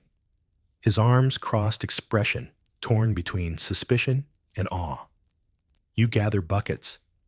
Every container you can find. Rain barrels overflow. Gutters spill. For the first time in too long, there's more than enough. The fields drink greedily. The garden softens. You kneel beside your beets and gently press the soil around them. Drink up, you whisper. The storm lasts all day. Short bursts of downpour, followed by misty quiet. The air smells clean, scrubbed, like the world's been rinsed. That night, the roof leaks again. You plug it with cloth and laugh. Because this leak is different. It's not ice melting through rot. It's just water. Regular water. Something to be annoyed by, not terrified of. You sleep soundly, soothed by the rhythm of rain on wood. In the morning, everything is green. Not lush, not yet. But the grass has started blushing at the edges. The trees wear a fuzz of new buds. Even the moss on your fence post has brightened, like it finally remembered what chlorophyll is. You and Anna walk to the river boots, squishing in Mud Dog, bounding ahead. The water is high, but not dangerous. Fish dart below the surface, tiny ones flashing silver in the sun. You point. She gasps. You both watch like they're the rarest thing on earth. Maybe they are. Back in town, the mood has shifted again. People are working with urgency now, gathering stones, clearing paths, rebuilding fences. Not just fixing, but preparing, planning, living. Someone sets up a stand with herbs. Another has jars of wild honey. How you don't ask. You just marvel. The trader arrives again, this time with news. Roads are clearing, ports reopening, relief ships sighted near the coast. And best of all, he brings seeds. So many seeds. Beans, lettuce, radishes, even tomatoes, which are risky but beautiful.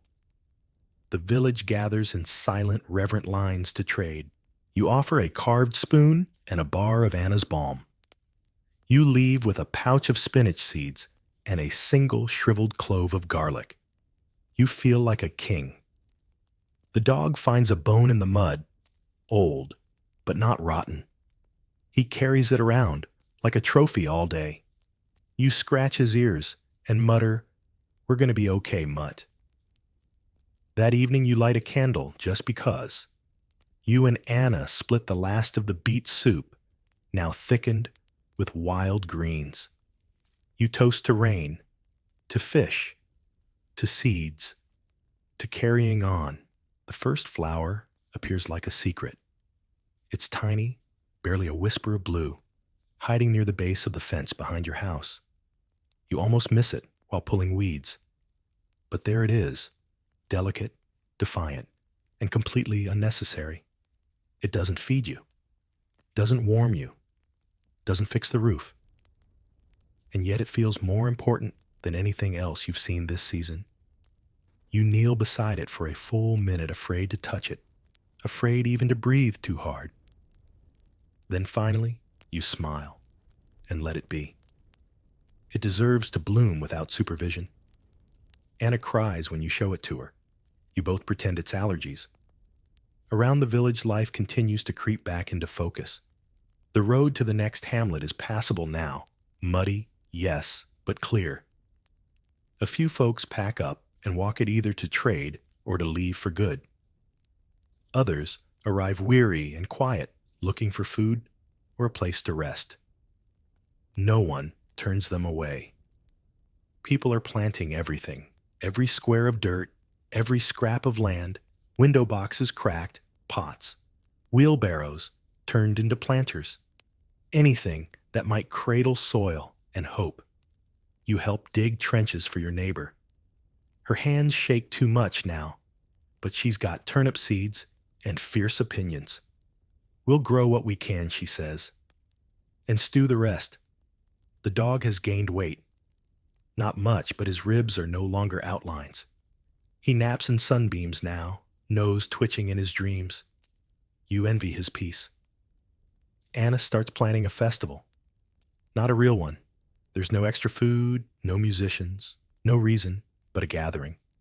A celebration of the thaw. You help hang scraps of fabric between the trees. Bunting made from old clothes. One piece has a button still attached. You leave it. She makes soup for the occasion, mostly wild onion and beans with herbs you can't identify. You contribute hard bread toasted and rubbed with garlic. The whole village shows up. Children run. Someone plays a lute with only 3 strings. An old man tells a joke so bad it gets a standing ovation. There's laughter now. Real laughter. Loud and loose and healing. Later you sit with Anna on the chapel steps, watching the sky turn the color of soft peaches. She leans her head on your shoulder. You say nothing. You don't need to. In the distance, the river sings. You sleep deeply that night, wrapped in a quilt, stitched with patches of old lives Worn dresses, flour sacks, shirts from last year. The dreams come easy. Green hills, open skies, warm kitchens. You wake before dawn and don't mind. You step outside and breathe the air thick with soil and maybe just maybe summer. You water your garden, pull weeds, scatter seeds. A bee buzzes by your ear. You don't flinch. You grin. The blue flower by the fence is joined by a second. You still carry on. It starts with good intentions. Word has reached the capital cities finally. Dispatches, scribbled accounts, merchant rumors, even the letters passed from village to village. Stories of starvation of snow in July of skies that stayed gray for months. The officials, distant powdered and entirely late, begin to respond. You read the notice posted in the square. Someone nailed it up, crooked, probably out of spite. It's printed on crisp paper that smells like somewhere else. It promises food shipments, grain, medical supplies, tools, relief. No one cheers. You've learned not to put much faith in things that travel by ink. Still, the mayor organizes a delegation to meet the first shipment. They leave at dawn with a borrowed cart and 2 mules named Faith and Trouble. Anna makes them bundles, dried soup, mix mint leaves, a bit of flatbread. You slip in a note. Please don't forget the seeds. Days pass. The cart doesn't return. Rumors grow in its place. The government sent nothing. The shipment was stolen. Bandits are back. The roads washed out. No one knows the truth, and no one can prove anything. The official channels grow quieter, then fall silent altogether. The priest says to pray harder. The blacksmith says to build harder. The rest of you just plant deeper and save more soup. Some government agents arrive eventually. They look tired, polite but blank. They take notes, ask questions, nod at things. One of them writes unsustainable infrastructure in a little leather book. You don't ask what that means. You're too busy patching your barn roof. They leave behind 2 crates, one of rice, the other of army biscuits harder than your shovel. It's something. You boil the rice until it surrenders. You turn the biscuits into gravel for soup. It's edible. Barely. The truth is, the response came too late, and it's too small. You've survived without them this long. You'll keep doing it. Anna says it best over a bowl of soup. We saved ourselves. Now they want the credit. You raise a spoon and mock toast. Despite the frustration, no one riots. You're past that now. Rage takes energy. Despair is a luxury. What you have is grit.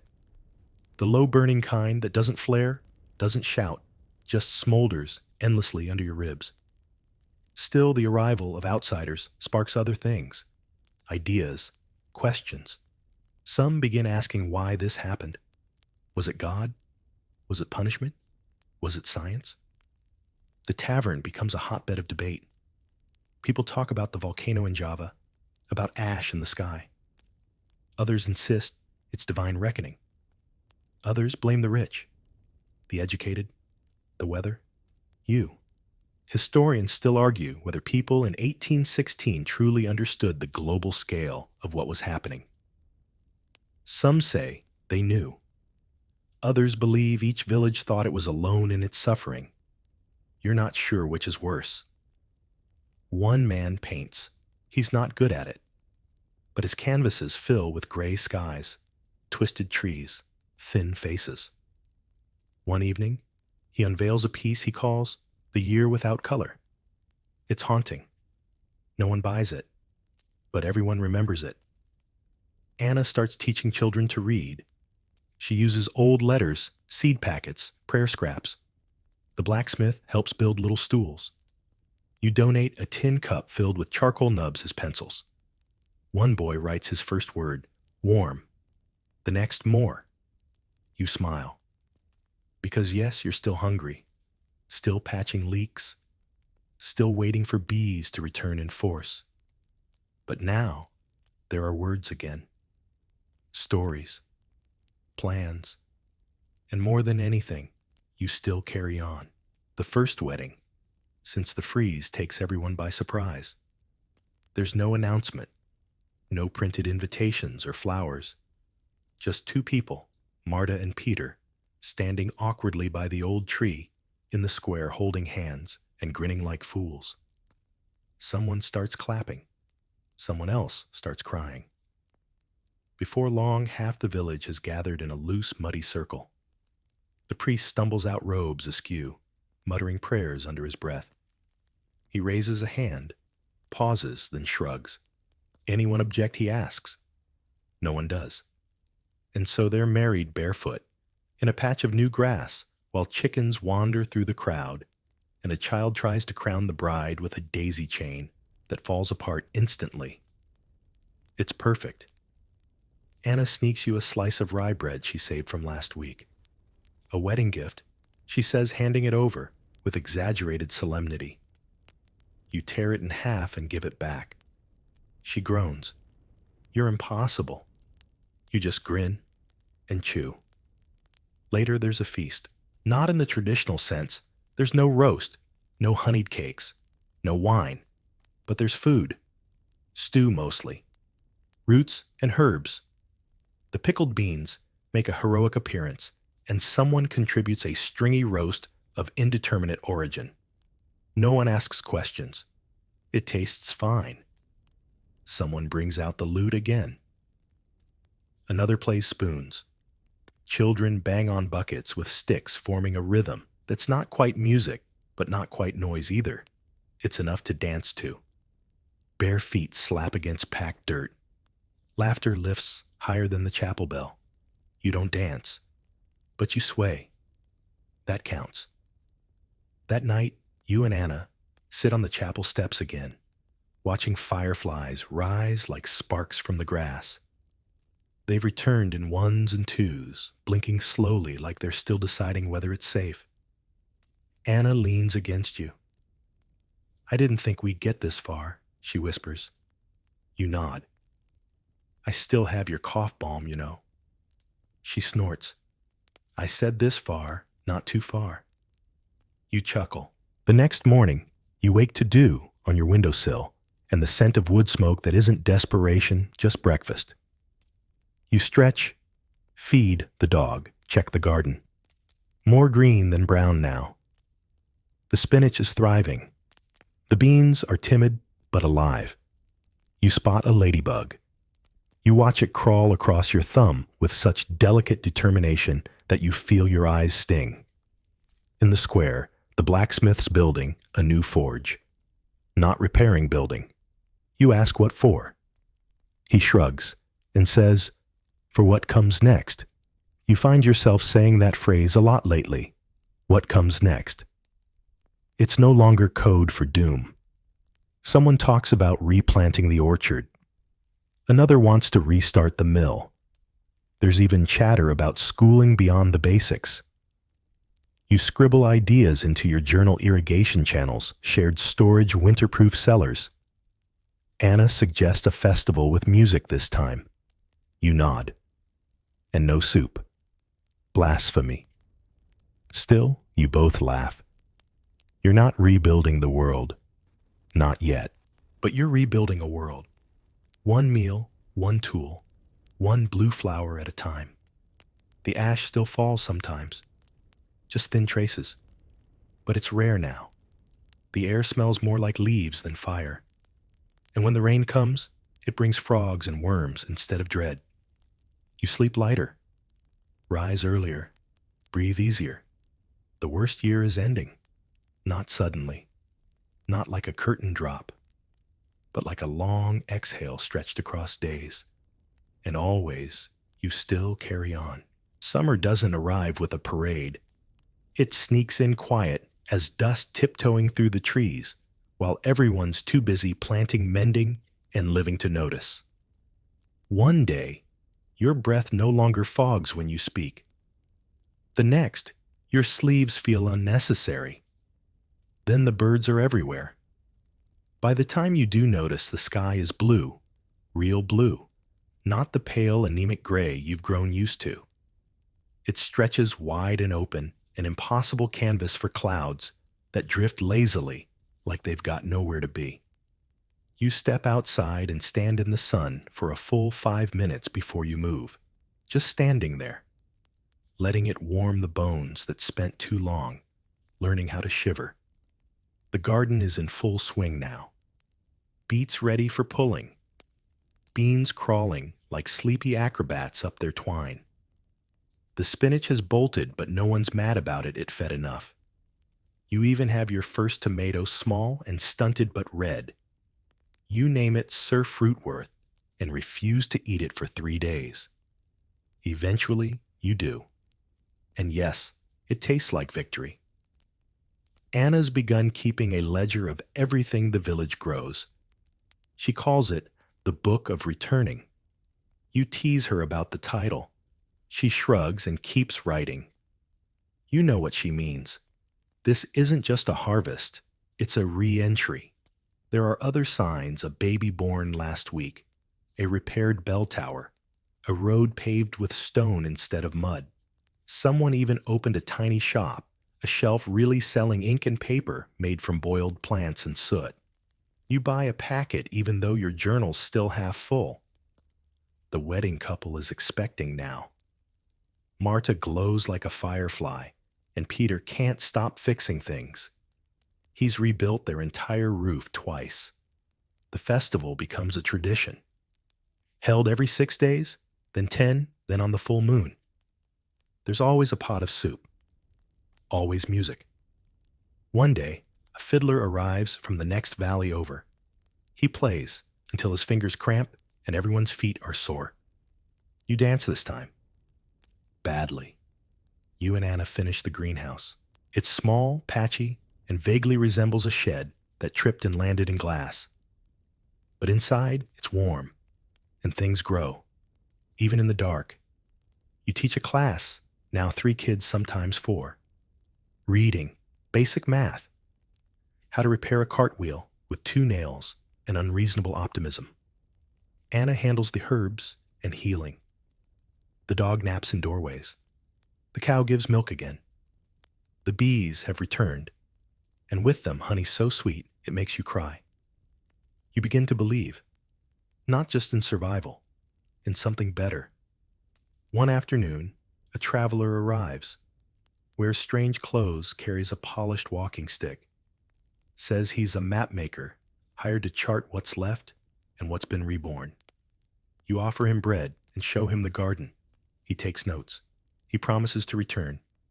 Before he leaves, you ask if the world is waking elsewhere too. He nods. Slowly, he says, "But yes, you're not the only ones."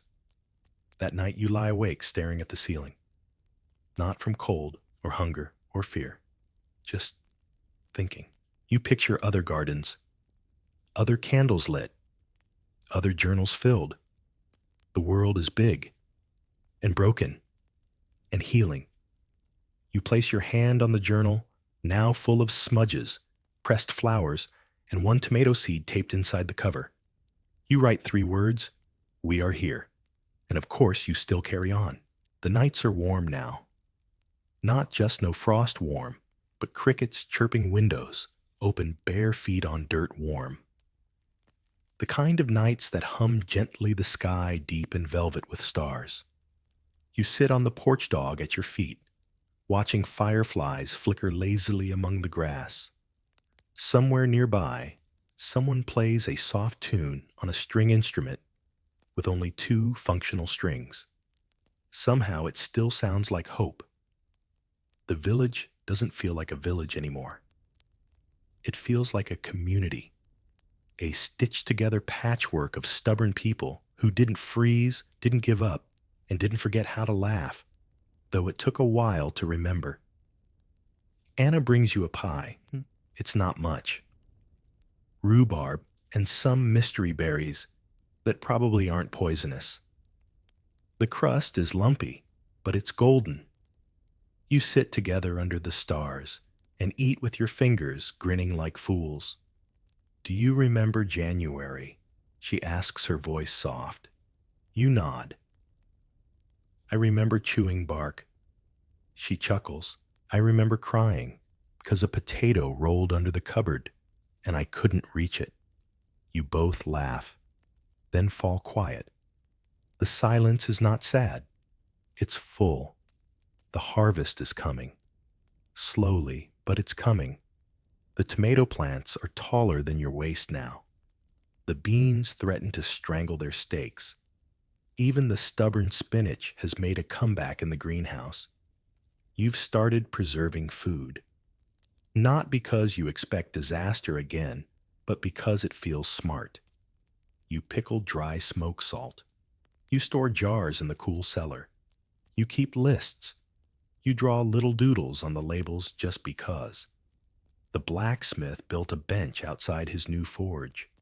People gather there in the evening, not to request tools, but to talk about planting methods, about stories from old times, about what to name the new calf born behind the carpenter's hut. Mona Lisa is winning somehow. You've written another letter, this one addressed to no one and everyone. You tie it to a fence post near the crossroads. We lived through the cold. We didn't vanish. The sun came back, and so did we. So will you. When it's your turn, look for the blue flowers. We'll leave the gate unlocked. The priest reads it aloud at Sunday gathering. No sermon follows. Just silence. Then applause. You find yourself sleeping less and dreaming more. You wake early, not because of necessity, but because you want to see the dew. You go to bed late, not from worry, but because the night is beautiful. The volcano Mount Tambora, you learn, is still out there, still huge, still looming in history like a scar. But here it's a story, a past tense, a shadow that no longer decides your days. Historians still argue whether 1816 was the worst year in human history, whether the famine reshaped Europe, whether the ash triggered new art, new science, new faith. You don't care what they decide. You lived it. You know the truth. It was hard. It was unfair. It was long. But you survived. You learned to eat weeds, to boil bark, to scrape every ounce of warmth from frozen stones. You learned how to make soup from nothing, joy from less, and community from sheer stubborn necessity. You stopped waiting for rescue. You built your own rescue. And now, as the wind hums low through the trees, carrying with it the scent of basil and soil and wood smoke that isn't from desperation, you feel something dangerous. Happiness. And no matter what tomorrow brings, you still carry on. You notice it slowly. At first, a quiet curiosity, then a tug at your sleeve, and finally, a full chorus of questions that never seems to stop. The children are everywhere now, not just existing, but blooming. Running through the fields, chasing chickens, tumbling into puddles, laughing with mouths wide open. Some you remember from before the winter. Others are newborn during or just after the long dark squinting into this world, like it might still be dangerous. You're weeding the garden one morning when a small voice beside you asks, "Why do we put the carrots underground?" You glance down to find a wide-eyed girl staring seriously at your dirt-crusted hands. You blink, then smile, because they get shy in the sun. She nods solemnly, as if this explains everything, and skips off. Later that week, she returns with 3 others. They watch as you sow seeds. One brings a notebook. One brings a worm. The third just hums. Soon you're teaching. Not officially, not loudly, but they're watching. They copy how you tie your boots, how you rinse your herbs, how you talk to the plants quietly, with both respect and a bit of sass. Anna sets up lessons under the tree. She teaches numbers with dried beans and letters using leaves scratched into dirt. The children catch on fast. Their minds aren't heavy with the past. They carry no memories of the year the sun disappeared, only stories. Sometimes they ask, did it really snow in July? Did you really eat pine bark? Is it true the sky turned orange and the river froze solid? You answer carefully, enough truth to honor the pain, enough softness to let them sleep. You write a new journal, not for crops or notes or letters, a book of answers for them, for when they're older. You call it After the Ash. You explain how you learned to tell edible roots from deadly ones, how to trap heat under clay, how to make soup from almost nothing. You write it like a bedtime story, except it's all real. And still, the children laugh. They play games where one of them is the cold and the others hide. They pretend to be volcanoes and villagers and bees. You hear them assign each other names like Mayor Beat and Captain Soup. You try not to cry. The baby born at the wedding is walking now. Wobbly, bow-legged, determined. You watch her try to chase a butterfly and instead fall straight into a patch of marigolds. She comes up with a fistful and a grin full of petals. Anna starts collecting lullabies. Old ones, new ones, made-up ones. She teaches them to the children, and they echo across the fields in off-key wonder. You catch yourself humming them while stacking firewood. One boy draws pictures, endless pages of green hills, blue skies, and animals that look suspiciously like potatoes. You tack his art on your wall, next to the seed calendar, next to your old journal, now closed. There's a meeting in the chapel one evening. Not an emergency, not a memorial, just a discussion. What do we teach them next? What do we want to pass? On, people suggest carpentry, cooking, herbalism. A few vote for not eating moss. Someone suggests storytelling. You volunteer. Every week by candlelight, you read from the journals. Not every part, some truths, still belong to silence, but enough. Enough to remind them where they came from. They listen wide-eyed, knees tucked to chests, heads tilted. One child falls asleep, leaning against your shoulder. You keep reading anyway, because this generation won't just remember what was lost. They'll know what was built. And when the world turns cold again, because it always does, they'll know how to carry on. The leaves begin to fall again, but this time, no one panics. It's the quiet kind of autumn gentle breezes, slow sunsets, the smell of ripe apples, and wood smoke that means warmth, not ruin. The fields are golden, the gardens generous. Even the bees seem lazy now, drunk on late-bloom nectar. You're splitting logs when Anna wanders up a scarf wrapped around her head and a basket of squash balanced on one hip. Feels different this time, she says. You wipe your brow. Feels earned. And it does. There's no terror in the shortening days, just preparation.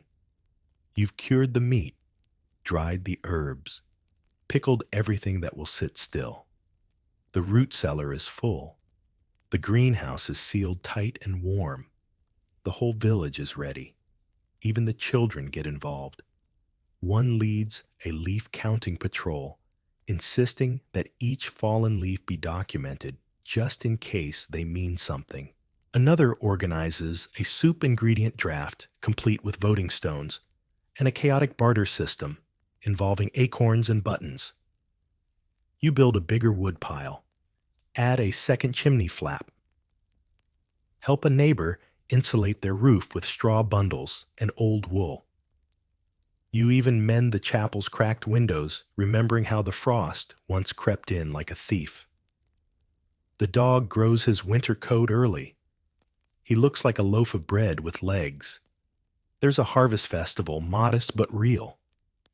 Roasted squash, beet cakes, hot cider. laughter loud enough to echo. Someone reads poetry. Someone else proposes marriage. You all cheer, even if the ring is just a twisted wire and the bouquet is turnip greens. That night, the stars return crisp and sharp and endless. You lie on your back in the grass, listening to the last crickets of the year. Anna beside you. The dog snoring like a broken accordion. Winter comes the next morning. Frost on the window. A chill in the floorboards, but no fear, just action. The village moves like clockwork. Fires lit cloaks, donned stew pots stirred. Children tuck letters into mittens to trap the warmth. The mayor hosts a first frost toast with spiced tea and a speech that ends in a sneeze. And yes, the snow comes. It falls soft and deep, blanketing the world again. But this time you're ready. There's no rush, no panic. You stack kindling, feed the dog, light the lanterns. You and Anna share toast with honey that somehow tastes brighter than the sun. The children build snow people. One wears a crown made of dried beans. Another has a sign, "We're not scared of you anymore." You sit by the window, watching the white world swirl. And for the first time in your life, you smile as it snows. Because you know what to do now. You've built the fire, stocked the shelves, taught the songs, passed on the story. So when the cold settles in again, thick and slow and full of memory, you still carry on. You find the journal again on a quiet winter morning, tucked behind the stack of firewood dust on the cover, corners curled. Your first journal, the one you filled with rations and frostbite, failed plans, and desperate hope. You run your fingers over the spine, then sit beside the hearth and flip it open. The first page is barely legible scrawled notes from the earliest days, ink smeared by shaking hands. Mentions of ash, of Anna's fever, of the dog refusing to eat bark water. You keep turning each page, a memory you forgot was still inside you. You read until the room blurs. Then you begin writing a new letter. One not meant for yourself or for Anna or even the village. This is for the one who hasn't been born yet. The one who will open a box in some attic years from now. Who will find your words and wonder what the world once was. Who might read them by candlelight or tablet screen or firelight in a time when frost returns or storms rise or skies fall quiet again. You write, you're going to be scared. That's okay. You'll want to quit. That's normal. You'll think the sky has abandoned you. It hasn't. It just needs time. You tell them what you learned not just about survival, but about kindness, about soup, about community, about the magic of spinach seeds and stubborn people. You describe the silence of the worst nights and the sound of the first bee returning. You finish with, when your own world freezes, remember this: someone came through it before you. Someone built fire in the dark, and you will too. You sign it simply, from someone who carried on. You slip the journal back into its place behind the firewood. You don't mark it. If it's meant to be found, it will be. Later you walk outside. The snow glows under a pale sun. The children are sledding down a hill you used to think of as barren. They scream with joy. One flops backward and makes a snow angel that looks like a dancing frog. You head toward the greenhouse. Inside, the lettuce is thriving. Tiny bright green heads nestled in warm soil. You touch one gently. It leans into your palm like it recognizes you. Anna appears in the doorway, breath fogging the glass. She smiles. You're talking to the lettuce again. You nod. It listens better than you do. You both laugh. The days pass quietly. The snow deepens. The stars stay bright. You teach, you eat, you rest. You add another log to the fire. You hum lullabies to no one in particular. You write more letters, some meant for reading, others meant only to lighten your chest. The world doesn't go back to what it was. It becomes something better. It becomes after. And so when the wind howls again, when the dark creeps close, when the frost presses its nose to the glass like a curious ghost, you don't fear it. You light the fire. You make the soup. You sing. You carry on. Always. The night settles slowly, like a heavy quilt pulled over the world. The air, once thick with thunder and ash, is now soft and fragrant, carrying hints of lavender, cut grass, and warm earth. The stars blink overhead, gentle and numerous, like they've been waiting patiently to be noticed again. You lie in bed, wrapped in quiet. The dog is curled at your feet. The house creaks, but not in warning. Just the murmurs of wood remembering its shape. Somewhere in the distance, an owl calls out. A single note, then silence. Your muscles unwind tension, fading like ink in water. The rhythm of your breath slows, matching the sway of the trees outside. The sounds of the village have dimmed. No shouting, no rushing, just the occasional hush of laughter, a spoon against a pot, a lullaby sung in the next room. You're warm, you're fed, you're safe. Your mind drifts first to your garden, where the tomato vines curl protectively around their stakes. Then to Anna, who hums in her sleep. Then to the blue flowers blooming defiantly by the fence. You picture them swaying in the breeze, unbothered, unbent, and slowly, sweetly, you let go. Let go of the cold. Let go of the hunger. Let go of the endless gray. You carry the memories, sure, but only the ones that matter. The soup you shared, the bread you broke, the first bee, the first bird, the first day you laughed again. And as your eyes begin to close, and your breath deepens into sleep, one final thought hums softly at the edge of your mind. You made it. You made it through the year the world froze over. And you still carry on.